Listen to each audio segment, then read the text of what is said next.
aucun président de la République en exercice pendant le 5e n'est venu faire une visite présidentielle à Vichy. Donc ça montre bien qu'il y a un problème.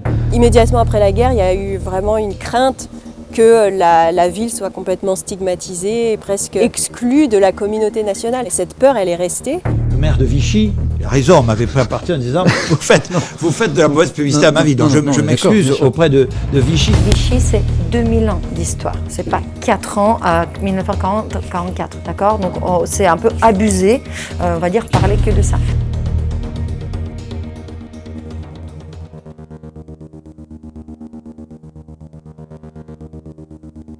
Quand j'ai dit à mes amis que j'allais au DUT de Vichy de journalisme, ils ont tous dit en rigolant « oh là là, collabo », etc.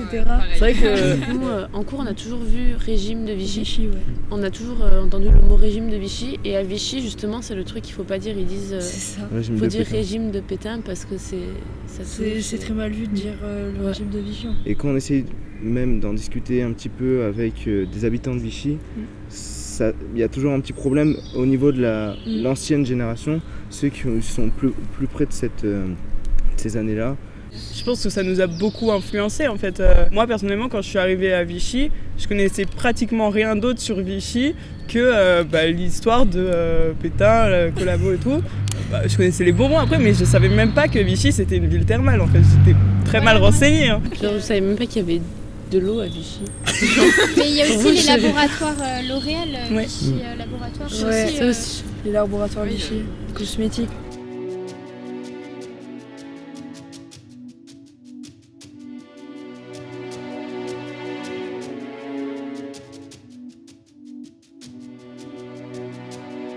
On s'est dit on va retrouver les lieux emblématiques de la collaboration. Ouais. Et en fait, non, on n'a même pas eu une explication. Quoi. Ah oui, ça se voit quand même que la ville, elle s'est pas vraiment remise de ça et que...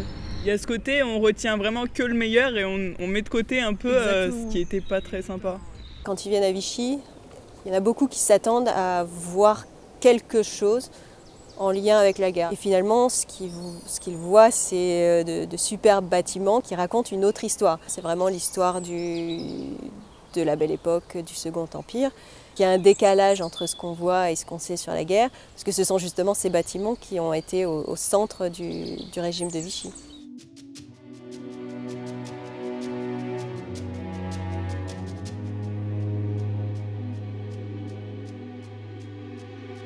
Tout le gouvernement était logé où j'habite moi, au Majestic.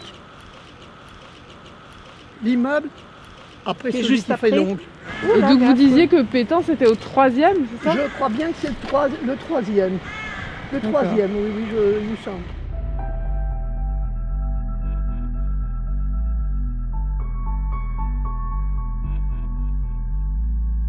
Je pense quand même qu'au Majestic, personne n'a été tué.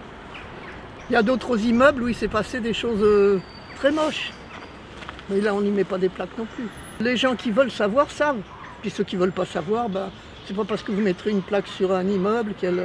À ce moment-là, vous amènerez peut-être des tensions, parce que peut-être que dans l'immeuble, il y aura des gens qui seront pour et d'autres qui seront contre.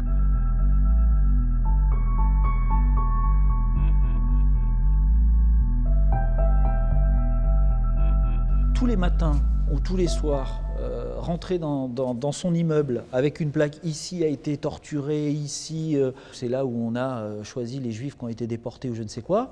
Raser le bâtiment, ça ne solutionne pas le problème, on ne va pas raser toute la ville. Voilà, c'est une ville qui vit, on n'est pas une ville musée. C'est pas un sujet que vous évoquez souvent ici en tout cas? Jamais. Ça fait longtemps quand même. Vous vous rendez compte?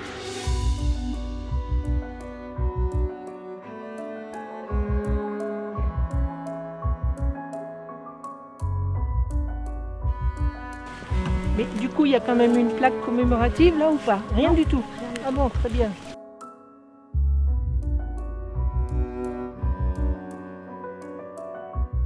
Je trouve ça un peu dur, quoi, quand même.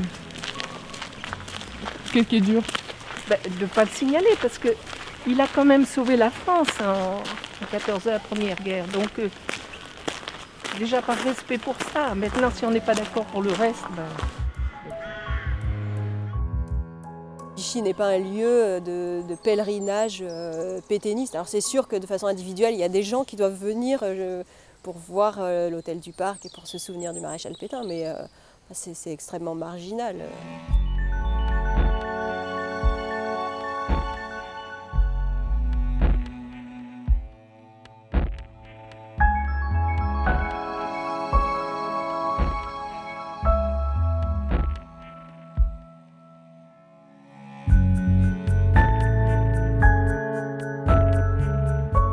Vichy, c'est 2000 ans d'histoire. C'est pas 4 ans à 1944, d'accord? Donc c'est un peu abusé, on va dire, parler que de ça. Excusez-moi, quoi, je veux dire, Vichy, c'était la ville, the place to be à la fin du 19e, début du 20e siècle. Vous voulez pas, c'était la reine des villes d'eau. Les hôtels de Vichy étaient les plus chers que Ritz à Paris. Donc c'est pas parce qu'on veut pas, mais on est obligé de parler de ces choses-là. C'est pas parce qu'on parle pas de 4 ans qui ont souillé toute l'histoire de France, mais hélas, on est devenu les victimes de notre propre succès. Vichy était tellement moderne en avance, et ben la pauvre Vichy, quoi.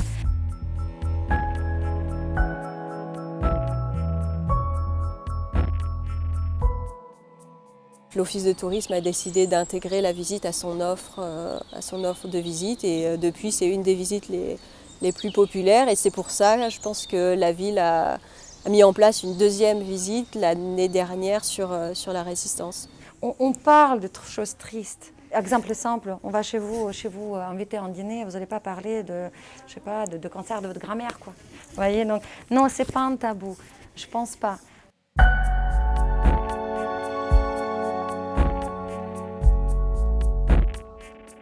On trouve trace dans les archives dès la Libération avec une délibération qui a été prise par le conseil municipal en novembre 1944, qui a été éditée sous forme de petite affichette où il est dit « Vichy n'est pas le siège d'un gouvernement traître à la patrie, mais la reine des villes d'eau ». C'est frappant de constater que cette revendication, elle est là, elle est présente, c'est toujours la même. Depuis 1944. Quoi. C'est vraiment un discours qui a été intégré dans l'inconscient collectif. La mise à distance et la mise en histoire est très difficile parce que les Vichysois sont enfermés dans une catégorie de victimes et il est difficile pour eux d'en sortir et même aujourd'hui.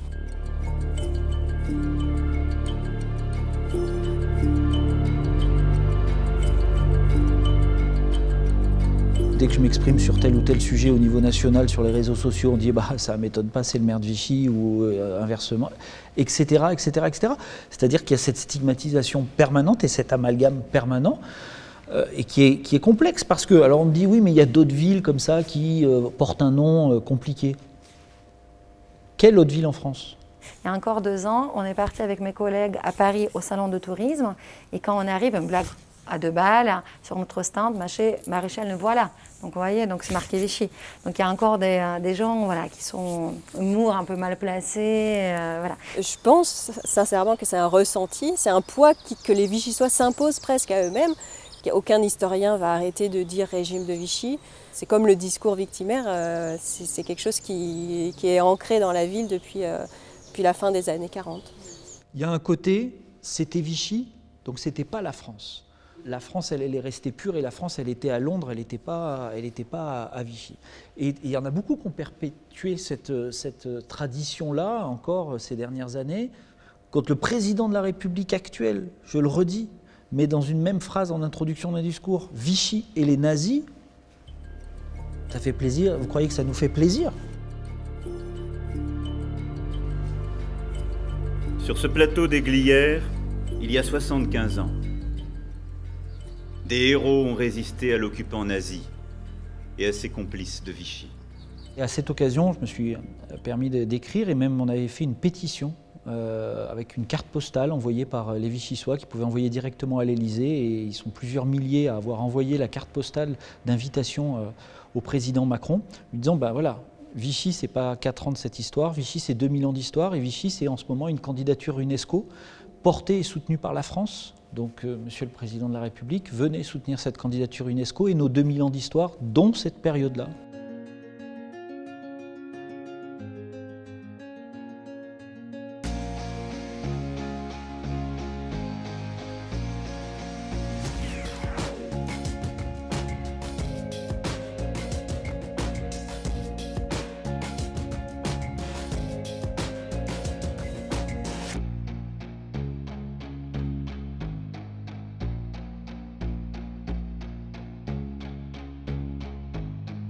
bon, on va dire le régime de Pétain et de 40, parce que le maire de Vichy, il a raison, m'avait pris à partie en disant vous faites de la mauvaise publicité à ma vie. Donc je m'excuse auprès de Vichy, c'est pas bien sûr la vie de ses habitants. C'est pas un peu violent quand même de comparer mais pseudonymes sur Internet. Attends, mais ce qui se passe parfois sur les réseaux sociaux est très violent.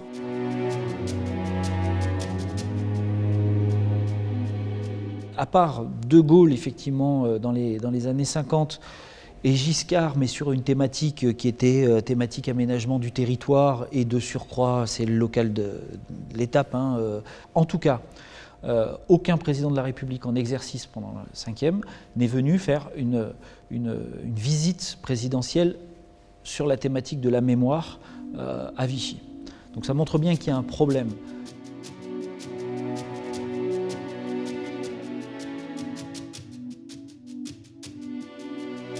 C'est très important chez nous que le nom soit cité. Comme le disait Simone Veil, ceux dont il ne reste plus que le nom. Les Vichysois ne se sentent pas responsables, ils ont raison. Par contre, nous, c'est notre histoire et on n'a pas surtout envie que ça recommence. Donc on a besoin d'expliquer ce que c'est que la Shoah pour comprendre que c'est vraiment un génocide qui n'a jamais existé dans le temps. Nous, en tant que communauté, on a sans arrêt des familles qui nous appellent pour avoir des renseignements, pour avoir nos archives. Ça nous fait beaucoup d'émotion de les voir se recueillir et de dire bon ben là au moins ils ont une pensée pour leur famille, quoi.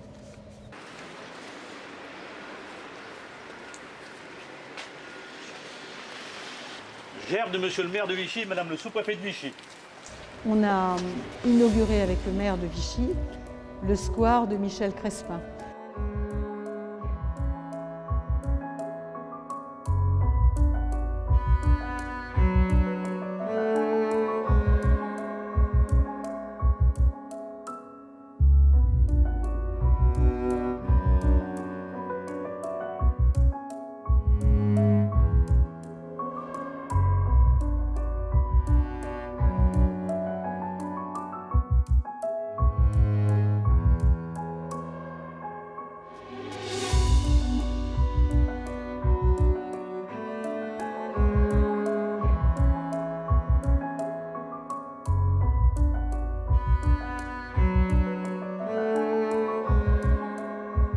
L'application a été lancée en 2019, donc en même temps que mon livre. C'est quelque chose qui a vraiment bien marché et qui est utilisé par les Vichysois, par les touristes et par les groupes scolaires aussi, donc c'est intéressant. Et l'Office de tourisme qui veut justement travailler sur cette période a eu l'idée d'utiliser l'application pour créer un parcours fléché.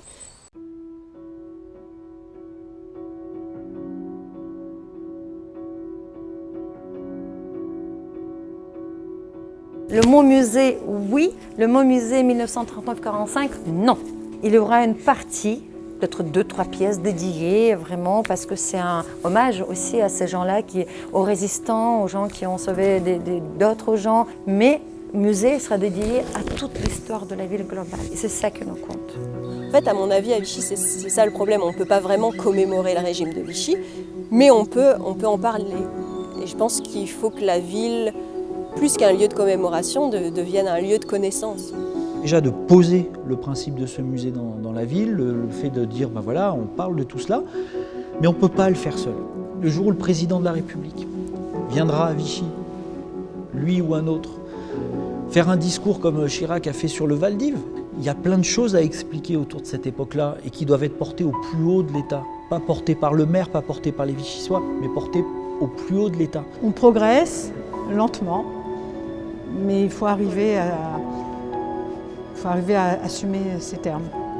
Qu'on parle du recensement, des spoliations, de la collaboration et de la milice. Pour les Vichysois, c'est très dur parce que c'est normal. Ils n'étaient pas là, ils n'étaient pas concernés. Maintenant, la deuxième génération ne se sent plus responsable. Donc, elle peut aborder le sujet.